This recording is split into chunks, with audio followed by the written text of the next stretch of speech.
jusque-là, il y avait un vote collectif.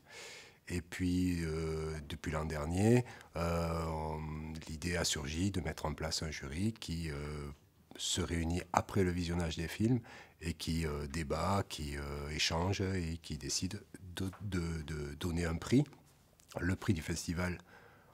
Et ensuite, parfois, ils rajoutent, s'ils le souhaitent, un accessite ou une mention particulière. L'année dernière, ils ont décerné pour une des actrices d'un des films, notamment, ils ont voulu souligner sa performance, donc ils ont rajouté cette mention-là qui n'était pas prévue au départ. Donc ils se donnent cette liberté, s'ils le souhaitent, s'ils trouvent qu'il y a des choses qui sont susceptibles d'être valorisées, ils le font.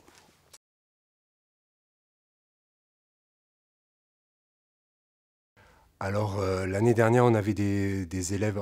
Déjà, on cherche à avoir la parité. Donc, on a 4 filles, 4 garçons cette année.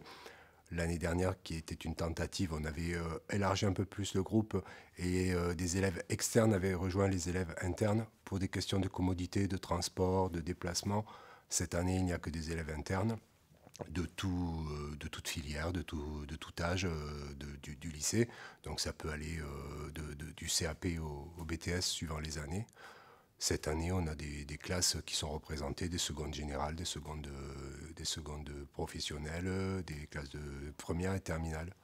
Et on constate petit à petit, comme c'est la 3e année, que le travail de fond, enfin, pour peu que ce soit un travail, mais en tout cas que la maîtrise du langage audiovisuel commence à être beaucoup plus évidente parce qu'ils sont beaucoup plus à l'aise sur les échanges, ils sont beaucoup plus à l'aise, ils ont acquis une expérience qui se voit, hein, et ils sont beaucoup plus à l'aise sur l'ensemble des propositions qu'ils font, de l'aspect critique. On ne se contente pas, mais ça c'était posé dès l'origine, de j'aime ou j'aime pas. Bien entendu, il faut argumenter le pourquoi de ces choix, et ils le font extrêmement bien.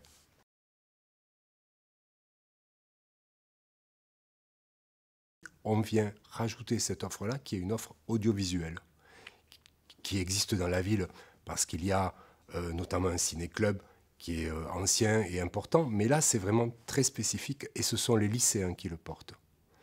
Et ça infuse dans cet environnement culturel fort.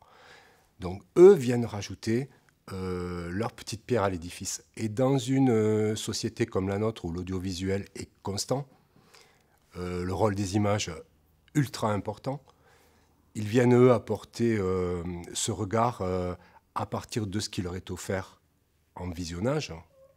Ils viennent aussi, eux, apporter tout leur esprit critique. Tout au long de l'année, une fois que le festival est passé, ce sont des échanges entre eux. On en discutait, ce n'est pas moi qui l'invente, hein, c'est parce qu'on en discutait avec les élèves. Et c'est vrai que régulièrement, il y a des références qui viennent tout naturellement, parce que d'une année sur l'autre, ça se répète. Il y a même maintenant des références à des films que certains ont vus lorsqu'ils étaient en seconde, et maintenant ils sont en terminale. Donc il y a un bagage sur l'audiovisuel qu'ils sont en train de construire, parfois même à leur propre insu, ça se fait, ça infuse. Moi, c'est le terme qui me vient naturellement parce que ça donne cette image-là petit à petit, c'est que les choses se font, j'allais dire naturellement pour peu que ce soit naturel, mais ça se fait tranquillement, doucement, mais ça infuse. Ils acquièrent un esprit critique et ils regardent les images de manière, comment dire, d'une façon qui n'est pas neutre. Ils ne les reçoivent pas.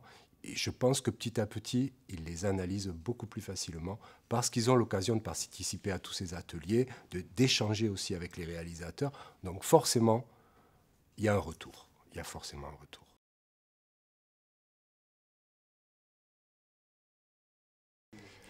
Alors moi, je voudrais vraiment rendre un hommage parce que je suis un tout petit maillon dans cette chaîne-là. J'ai une toute petite mission qui dérange pas mon quotidien, si j'ose dire. Mais il y a des gens qui sont beaucoup plus impliqués et je voudrais leur rendre hommage parce que cette année, la disparition des financements du Pass Culture, qui permettait assez confortablement d'organiser le festival, a amené à ce que ceux qui sont plus porteurs du projet soient obligés de prendre leur bâton de pèlerin et d'aller chercher des financements un petit peu partout parce que sinon le festival n'aurait pas pu avoir lieu. Et je voulais leur rendre un hommage parce que c'est quand même une des choses les plus difficiles, c'est de ne pas pouvoir faire parce que nous n'avons pas les fonds, pas les compétences, pas les moyens et les œuvres qui sont produites, mais simplement parce que les fonds ne sont pas là. Et voilà. Donc à toute l'équipe, je tire vraiment mon chapeau pour le travail qu'ils font.